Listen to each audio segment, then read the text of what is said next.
ಮಾಲ್ನಲ್ಲಿ ಪರಿಚಯ, ಕೆಲ ತಿಂಗಳಲ್ಲೇ ಮದುವೆ. ಸುಂದರ ಜೀವನದ ಕನಸು ಕಂಡಿದ್ದ ಪತ್ನಿಗೆ ಶಾಕ್. ಗಂಡನ ಆನ್ಲೈನ್ ಬೆಟ್ಟಿಂಗ್ ಹುಚ್ಚಿಗೆ ಪತ್ನಿ ಕಂಗಾಲಾಗಿ ಹೋಗ್ತಾಳೆ.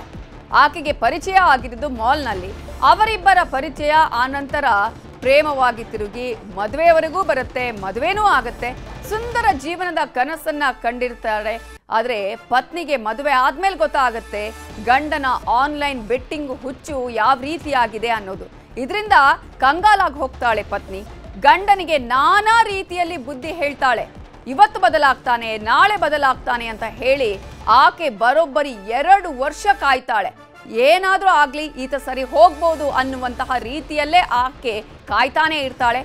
ಬಟ್ ಏನೇ ಮಾಡಿದ್ರು ಆನ್ಲೈನ್ ಬೆಟ್ಟಿಂಗ್ ಅನ್ನ ಪತಿ ಬಿಟ್ಟಿರ್ಲಿಲ್ಲ. ಪತ್ನಿ 2 ವರ್ಷ ನೋಡ್ತಾಳೆ. ಆ ನಂತರ ಇದರಿಂದ ಬೇಸತ್ತು ಹೋಗಿ ಆಕೆ ತನ್ನ ತವರು ಮನೆ ಸೇರ್ಕೊಳ್ತಾಳೆ. ಬೆಂಗಳೂರಿನ ಯಲಹಂಕದಲ್ಲಿ ಈ ದಂಪತಿ ವಾಸ ಇದ್ರು. ಆದ್ರೆ ಪತಿಯ ವರ್ತನೆಗೆ ಬೇಸತ್ತು ಆಕೆ ತವರು ಮನೆಯನ್ನ ಸೇರ್ಕೊಳ್ತಾಳೆ. ಆಂಧ್ರದಲ್ಲಿರುವ ತವರು ಮನೆಯನ್ನ ಸೇರ್ತಾಳೆ ಈ ಗೃಹಿಣಿ. ತವರು ಮನೆ ಸೇರಿದಂತಹ ಪತ್ನಿಗೆ ಆತ ಅಲ್ಲೂ ಕೂಡ ಟಾರ್ಚರ್ ಅನ್ನ ಕೊಡ್ತಾನೆ. ಬೆಂಗಳೂರಿಗೆ ಬಾ ಅಂತ ಹೇಳಿ ಗಂಡ ಗೋವಿಂದರಾಜು ಆಕೆಗೆ ಪ್ರತಿನಿತ್ಯ ಕಿರುಕುಳವನ್ನ ಕೊಡ್ತಾನೆ.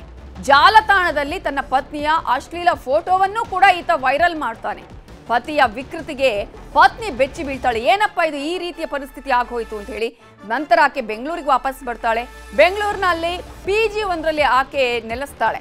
PG ಬಳಿ ಬಂದು ಮತ್ತೆ ಆತ ಪ್ರತಿನಿತ್ಯ ಕಿರುಕುಳವನ್ನ ಕೊಡ್ತಾನೆ ಇರ್ತಾನೆ.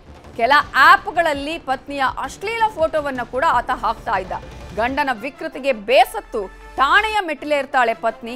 ಇದೀಗ ಅಮೃತಹಳ್ಳಿ ಪೊಲೀಸರು ಆತನನ್ನ ಹುಡುಕಾಟ ಮಾಡ್ತಿದ್ದಾರೆ. ಈ ವಿಕೃತನಿಗಾಗಿ ಶೋಧವನ್ನ ಕೈಗೊಂಡಿದ್ದಾರೆ. ಇದರ ಬಗ್ಗೆ ಇನ್ನಷ್ಟು ಡೀಟೇಲ್ಸ್ ಅನ್ನ ಕೊಡೋದಕ್ಕೆ ನಮ್ಮ ರಿಪೋರ್ಟರ್ ಗಂಗಾಧರ್ ವಾಗಟ ಈಗ ನೇರ ಸಂಪರ್ಕದಲ್ಲಿ ಜಾಯ್ನ್ ಆಗಿದ್ದಾರೆ. ಗಂಗಾಧರ್, ಪರಿಚಯ ಆದಂತಹ ಕೆಲವೇ ದಿನಗಳಲ್ಲಿ ಮದುವೆ ಆಗಿದ್ದು ಈತನ ಬುದ್ಧಿ ಹಿಂದೆನೆ ಗೊತ್ತಿರ್ಲಿಲ್ವಾ ಆಕೆಗೆ?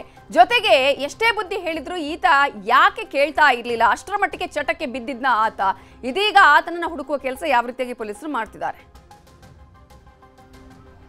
ನವಿತಾ ಜೈನ್, ಇದೊಂದು ಘಟನೆ ಅಮೃತಹಳ್ಳಿ ಪೊಲೀಸ್ ಠಾಣಾ ವ್ಯಾಪ್ತಿಯಲ್ಲಿ ಆಗಿರುವಂತದ್ದು. ಗಂಭೀರವಾಗಿ ತನ್ನ ಗಂಡನ ವಿರುದ್ಧವೇ ಪತ್ನಿ ಒಂದು ಆರೋಪಗಳನ್ನ ಮಾಡ್ತಾ ಇರುವಂತದ್ದು. ಅಂದ್ರೆ ಈ ವಿಚಾರಕ್ಕೆ ಸಂಬಂಧಪಟ್ಟಂತೆ ಆಂಧ್ರ ಮೂಲದವರು, ಅಂದ್ರೆ ಯಲಂಕ ಒಂದು ವ್ಯಾಪ್ತಿಯಲ್ಲಿ ಇವರಿಬ್ರು ಕೂಡ ಗಂಡ ಹೆಂಡತಿ ವಾಸವಾಗಿರ್ತಾರೆ. ಮೊದಲು ಪರಿಚಯ ಆಗುತ್ತೆ, ಆಮೇಲೆ ಪ್ರೀತಿ ಮಾಡಿ ಇಬ್ರು ಕೂಡ ಮನೆಯನ್ನು ಒಪ್ಪಿಸಿ ಒಂದು ಮದುವೆಯನ್ನ ಆಗಿರ್ತಾರೆ. ಆದ್ರೆ ಇತ್ತೀಚಿನ ದಿನಗಳಲ್ಲಿ ಆತ ಹೆಚ್ಚು 1 ವರ್ಷದಿಂದ ಆನ್ಲೈನ್ ಚಟಕ್ಕೆ ಬಿದ್ದಿರ್ತಾನೆ. ಮತ್ತೆ ಮನೆಯಲ್ಲಿದ್ದಂತ ಅಮೌಂಟ್ ಆಗಿರ್ಬೋದು, ಮತ್ತೆ ಮನೆಯ ಜ್ಯುವೆಲ್ಸ್ ಅನ್ನ ಕೂಡ ಅಡವಿಟ್ಟು ಆ ಒಂದು ಅಮೌಂಟ್ ಇಂದ ಸಾಲಗಾರನಾಗಿರ್ತಾನೆ. ಈ ವಿಚಾರದ ಬಗ್ಗೆ ಇಬ್ಬರು ಕೂಡ ಗಂಡ ಹೆಂಡತಿ ನಡುವೆ ಜಗಳ ಆಗುತ್ತೆ. ಯಾವುದೇ ಕಾರಣಕ್ಕೂ ಈ ರೀತಿ ಮಾಡಬೇಡ ಅಂತ ಹೇಳಿ ಮನಸ್ಸು ಅವರು ಕೂಡ ಮಾಡಿದ್ರೆ ನಾನು ಬಿಟ್ಟು ಹೋಗ್ತೀನಿ ಅಂತ ಹೇಳಿದ್ರು ಕೂಡ ಇಲ್ಲ, ನನಗೆ ಆನ್ಲೈನ್ ವಿಚಾರವೇನಾದ ರೀತಿಯಲ್ಲಿ ಹೆಂಡತಿಯನ್ನು ಕೂಡ ಬಿಟ್ಟಿರ್ತಾನೆ. ಆದ್ರೆ ಹೆಚ್ಚು ಸಾಲಗಾರನಾದಂತಹ ಹಿನ್ನೆಲೆಯಲ್ಲಿ ಆಕೆ ಬಿಟ್ಟೋದಂತಹ ಹಿನ್ನೆಲೆಯಲ್ಲಿ ಆಕೆಯ ಪ್ರೈವೇಟ್ ಫೋಟೋಸ್ ಆಗಿರ್ಬೋದು, ಕೆಲವು ಫೋಟೋಗಳನ್ನ ತಮ್ಮ ಅಶ್ಲೀಲ ಒಂದು ಫೋಟೋಸ್ ಗಳನ್ನ ಕೂಡ ಒಂದು ವಾಟ್ಸ್ಆಪ್ ಫ್ರೆಂಡ್ಸ್ ವಾಟ್ಸ್ಆಪ್ ಗ್ರೂಪ್ ಆಗಿರ್ಬೋದು, ಮತ್ತೆ ಕೆಲ ಆಪ್ಗಳಲ್ಲಿ ಸೋಷಿಯಲ್ ಮೀಡಿಯಾದಲ್ಲಿ ಅಪ್ಲೋಡ್ ಮಾಡ್ತೀನಿ ಅಂತ ಹೇಳಿ ಥ್ರೆಟ್ ಮಾಡಿರುವಂತದ್ದು. ಆಕೆ ಬರದ ಕಾರಣಕ್ಕೋಸ್ಕರ ಅದನ್ನ ಕೂಡ ಅಪ್ಲೋಡ್ ಮಾಡಿರ್ತಾನೆ.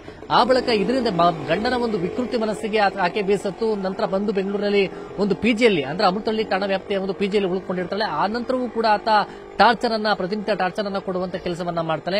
ಇದರಿಂದ ಬೇಸತ್ತ ಆಕೆ ಈಗ ಅಮೃತಹಳ್ಳಿ ಪೊಲೀಸ್ ಠಾಣೆಯಲ್ಲಿ ಪ್ರಕರಣವನ್ನ ದಾಖಲು ಮಾಡಿರುವಂತದ್ದು, ಕೇಸನ್ನ ಕೊಟ್ಟಿದ್ದಾಳೆ. ಮತ್ತೆ ಪ್ರಕರಣ ದಾಖಲಾದ ಮೇಲೆ ಈಗ ಆರೋಪಿ ಕೂಡ ಎಸ್ಕೇಪ್ ಆಗಿರುವಂತದ್ದು. ಆ ಬಗ್ಗೆ ಪೊಲೀಸರು ಕೂಡ ಹುಡುಕಾಟವನ್ನ ನಡೆಸ್ತಾ ಇದ್ದಾರೆ.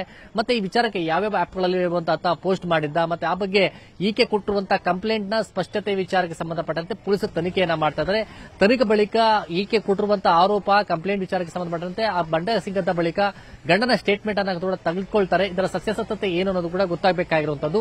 ಆದ್ರೆ ನಗರದಲ್ಲಿ ಆಗಾಗ ಇರುತ್ತೆ ವಿಕೃತಿಯ ಮನಸ್ಸಿನ ಉಳ್ಳಂತಹ ಮತ್ತೆ ಪ್ರಕರಣಗಳು ಆಗಾಗ ದಾಖಲಾಗ್ತಾ ಇರುತ್ತೆ. ಅದೇ ರೀತಿಯಾದಂತಹ ಈಗ ಗಂಡ ಹೆಂಡತಿಯ ನಡುವಿನ ವಿಚಾರಕ್ಕೆ ಸಂಬಂಧಪಟ್ಟಂತೆ ಈಗ ಮತ್ತೆ ಕಂಪ್ಲೇಂಟ್ ಆಗಿದೆ. ಗಂಡನೇ ಈತ ವಿಕೃತಿ ಮನಸ್ಸಿನಿಂದ ಪೋಸ್ಟ್ ಮಾಡುವಂತದ್ದು, ಥ್ರೆಟ್ ಮಾಡುವಂತದ್ದು, ಟಾರ್ಚರ್ ಮಾಡುವಂತಹ ವಿಚಾರಗಳೇನಿದೆ, ಜೊತೆಯಲ್ಲಿ ಅಪ್ಲೋಡ್ ಮಾಡುವಂತಹ ಪ್ರಕ್ರಿಯೆ ಮತ್ತೆ ಆನ್ಲೈನ್ ಚಟಕ್ಕೆ ಬಿದ್ದು ಈ ತರ ಮಾಡಿಕೊಂಡಿರುವಂತದ್ದು ಎಲ್ಲ ಕೂಡ ಆ ಬಗ್ಗೆ ಪೊಲೀಸರು ಕೂಡ ಎಂಕ್ವೈರಿಯನ್ನ ಮಾಡ್ತಾ ಇರುವಂತದ್ದು. ನವಿತಾ ಜೈನ್.